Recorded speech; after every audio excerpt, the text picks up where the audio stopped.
Hello बच्चों, बहुत बहुत स्वागत है आपका आपके अपने YouTube channel APS science customer में।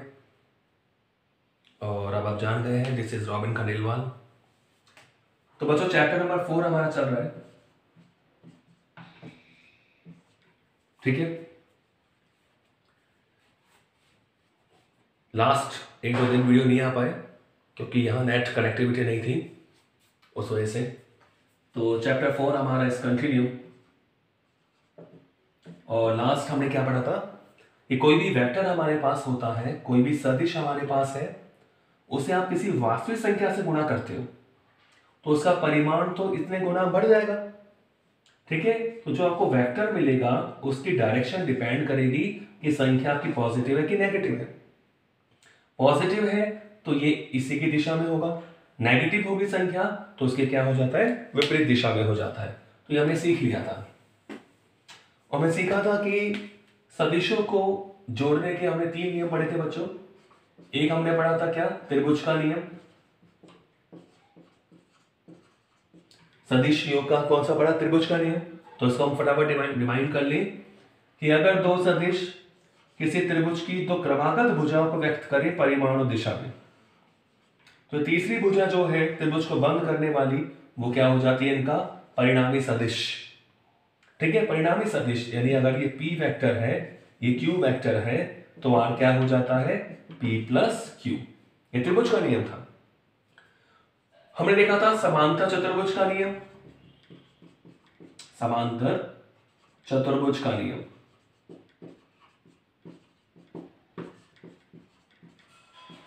तो अगर कोई भी दो सदिश किसी समांतर चतुर्भुज की दो आसन भुजाओं को व्यक्त करें, ये आसन भुजाएं हैं, एंगल कितना मान लो, थीटा।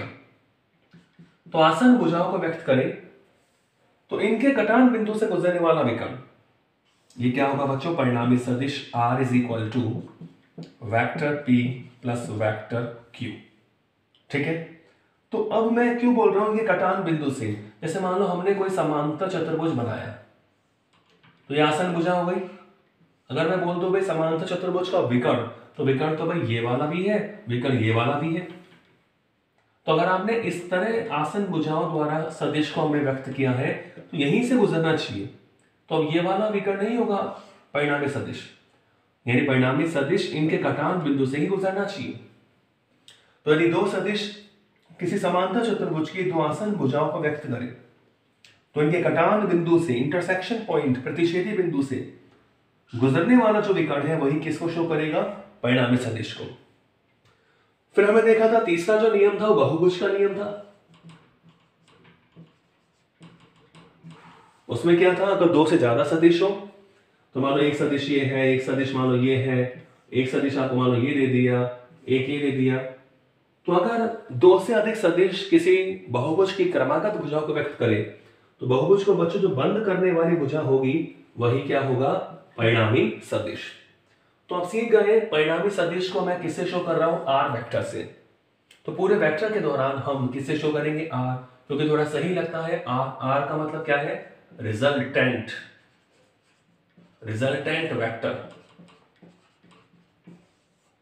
ठीक है, तो परिणामी सदिश को हम किससे शो करेंगे, आर वेक्टर। अभी हमने परिमाण नहीं लिया है, अभी हम सदिश की बात कर रहे हैं। क्लियर। तो चलो हमने सदिश योग के नियम तो पढ़ लिए कि किस तरह हम सदिशों का योग करते हैं। अब इनकी कुछ प्रॉपर्टीज हैं, वो भी इंपॉर्टेंट है, वो भी आप देखें। सदिश योग के कुछ गुणधर्म है, उसको बात हम करेंगे। तो आज का टॉपिक हमारा क्या है, सदिश योग के गुणधर्म। सदिश योग के गुणधर्म, कुछ प्रॉपर्टीज होती हैं इनकी, उनके बारे में नॉलेज होना जरूरी है। सदिश योग के गुणधर्म, properties of vector sum, properties of sum of vector. सदिश योग के गुणधर्म, properties of sum of vectors, या वेक्टर एडिशन भी इसको हम लिख सकते हैं, वेक्टर एडिशन।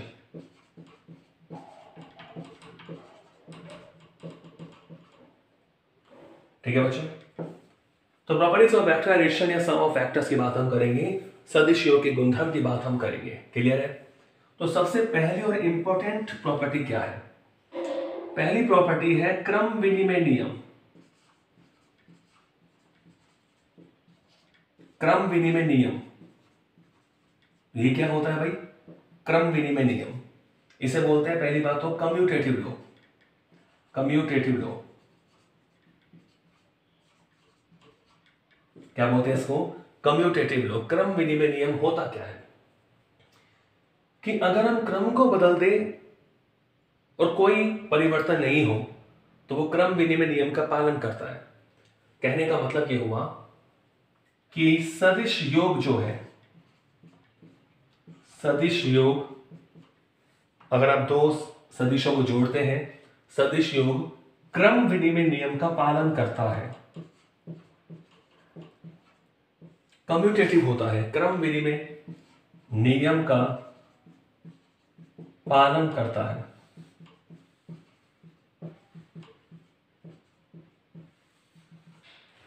सदिश योग क्रम विनिमय होता है, क्रम विनिमय नियम का पालन करता है।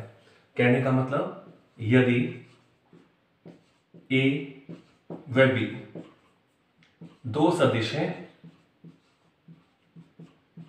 दो सदिश हैं तो क्रम विनिमय नियम से क्या लिख सकते हैं हम?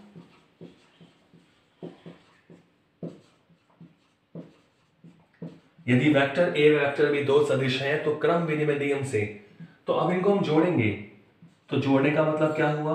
Vector A plus vector B. तो पहले इनका सीक्वेंस क्या था? पहले हमने ए को लिखा फिर बी को लिखा। तो क्रम विनिमय नियम ये कहता है कि अगर आपने इनके क्रम को बदल दिया, यानी ए की जगह आपने बी लिख दिया और बी की जगह आपने ए लिख दिया, तो कोई चेंज नहीं होता। तो बच्चों ये नियम होता है क्रम विनिमय नियम कि अगर हम क्रम को बदल दें तो कोई परिवर्तन नहीं होता। तो vector A plus B is equal to क्या होता है? Vector B plus A. ये होता है सदिश योग का क्रम विनिमय नियम। Vector A plus vector B is equal to vector B plus vector ए।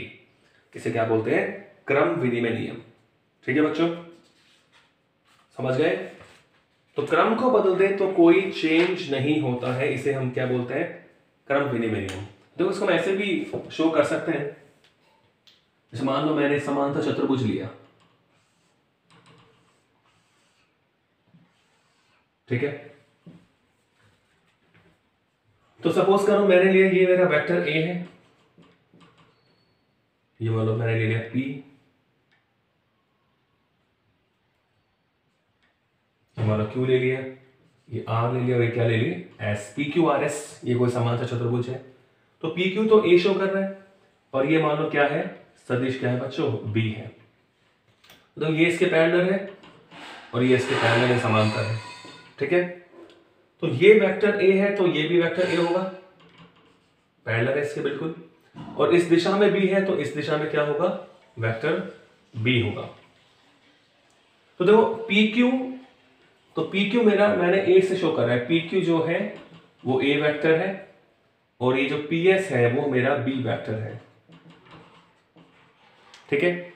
तो अब A प्लस बी क्या होगा? आप कहोगे सर परिणामी होगा, तो ये इसका विकर्ण हो गया। आप कहोगे सर ये हो गया A plus B, A plus B हुआ कि नहीं हुआ?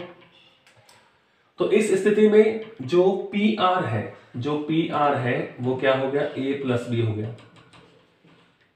क्या हो गया बच्चों? A plus B. ओके, अब देखिए ये वेक्टर B ले रहा हूं मैं, जो PS मैंने शो करा है, देखो B प्लस A, B और A का परिणामी क्या होगा? अब इसकी बात करें B और A, तो ये B ये A, तो त्रिभुज के नियम से आपको पता है ये B ये A, तो ये क्या होगा? त्रिभुज को बंद करने वाली भुजा परिणामी सदिश होगी। तो जैसे मान लो ये A B, ये विपरीत क्रम में हो गया A प्लस बी, तो यही क्या होगा? B प्लस A होगा। तो हो गया ना बराबर? तो A plus B is equal to क्या होगा? B plus A। तो हमारा PR है वो A प्लस बी को भी शो करता है और B प्लस A को भी शो करता है। B और A का परिणामी B प्लस A वो भी PR होगा, A और B का परिणामी A प्लस B वो भी क्या होगा? PR। यानी सदिश योग जो है वो क्रम विनिमय होता है कि क्रम को हम बदल दे तो कोई परिवर्तन नहीं होता। समझ गए? तो A plus B is equal to क्या होता है? B प्लस A वेक्टर है ये, तो सदिश योग किसका पालन करता है भाई? क्रम विनिमय नियम का पालन करता है। दूसरा देखिए, एक होता है साहचर्य नियम, एसोसिएटिव लॉ।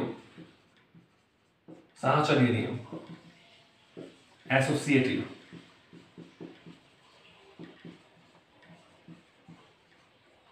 एसोसिएटिव लॉ क्या होता है बच्चों? साहचर्य नियम। तो साहचर्य नियम मान लो तीन सदिश हमारे पास है, ये प्रॉपर्टी होती है कि vector A plus of B plus C, vector B plus C, मतलब बी को मैं सी के साथ दे रहा हूं, फिर ए के साथ जोड़ रहा हूं। ये ब्रैकेट का मतलब क्या है? बी और सी को हमने सम करा, उसके बाद ए को सम करा, तो A plus B plus C is equal to क्या लिख सकते हैं? A plus B plus C. तो ये साहचर्य नियम होता है कि आपने पहले बी को सी के साथ लिया, अब चाहे बी को आप ए के साथ लिख लो, कोई परिवर्तन नहीं होगा। तो vector A plus of B plus C बराबर होता है vector of A sum of A plus B plus C. तो ये बच्चों क्या होता है? साहचर्य नियम की भी पालना करता है हमारा सदिश योग का नियम। समझ रहे हो? साहचर्य नियम की पालना करता है। तो आप देख सकते हो, समान दो तीन सदिश मेरे पास है, तो मैं बहुभुज बनाता हूं। देखो, तो ये हो गया मान लो वेक्टर ए, ये हो गया मान लो वेक्टर बी, और ये हो गया मान लो वेक्टर सी। ठीक है, से मान लो इसका मैं नाम दे देता हूं P Q R S. Vector A plus B, A B और सी। ठीक है, तो आपका होगा सर ये परिणामी होगा, तो ये परिणामी हो गया। ठीक है, तो ये परिणामी क्या होगा? इसको मैंने बोल दिया वेक्टर आर। चलो इसको हम टी बोल देते हैं, ये आर आर हो जाएगा। तो ये क्या होगा? परिणामी सदिश आर। तो A plus B, A plus B plus C क्या होगा? Vector R. तो अब देखिए, अब मुझे लेके चलना है a plus B plus C. तो देखो b ये रहा, c ये रहा, वेक्टर b ये रहा मेरे पास, और ये वेक्टर c है। तो बताओ b और c का परिणामी कौन सा होगा? b और c मैं लेके चल रहा हूं। देखो b वेक्टर जो है वो तो qt से शो हो रहा है, LHS को लेके चल रहे हैं। देखो a plus B plus C, तो मैं b और c को लूं पहले। तो b और c ये रहा, b तो है qt, तो qt तो क्या है? b वेक्टर को शो कर रही है भुजा, और ts किसको शो कर रहा है? ये c वेक्टर को शो कर रहा है। तो भाई ये तो आपको पता है त्रिभुज के नियम से ये जो भुजा होगी ये वाली QS क्या होगा? इनका परिणामी होगा b प्लस सी। ये हो गया b, ये हो गया c।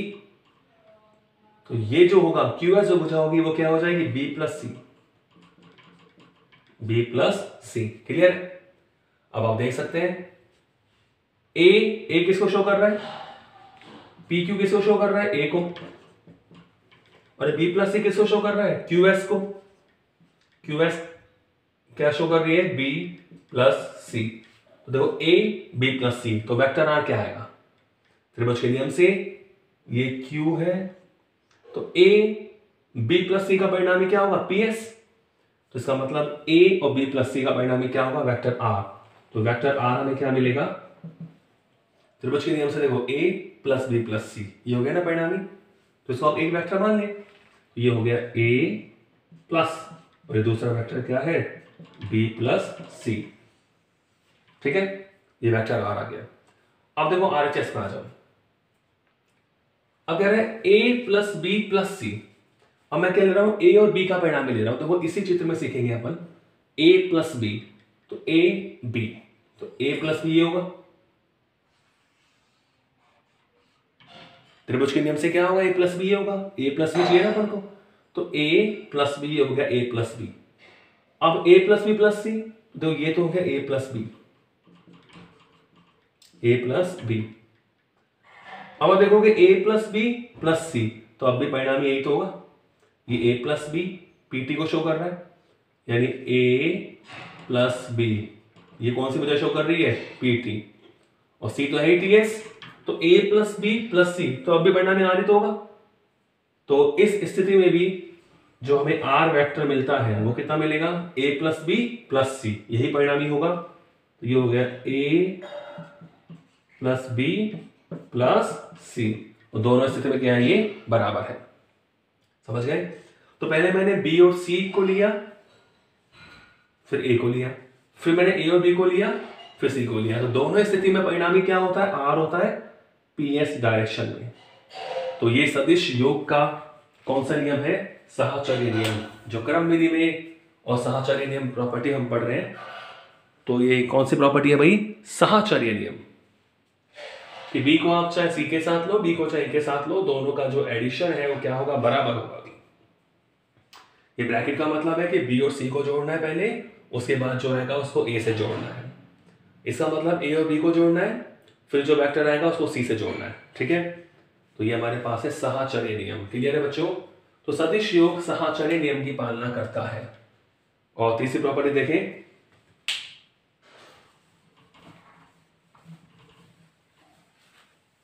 हाँ बच्चों, तीसरी प्रॉपर्टी हमारे पास है बंटन नियम।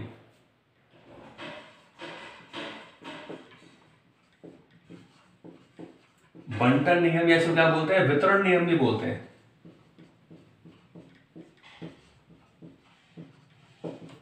बंटन नियम में क्या बोलते हैं, वितरण नियम, डिस्ट्रीब्यूटिव लॉ, डिस्ट्रीब्यूटिव लॉ।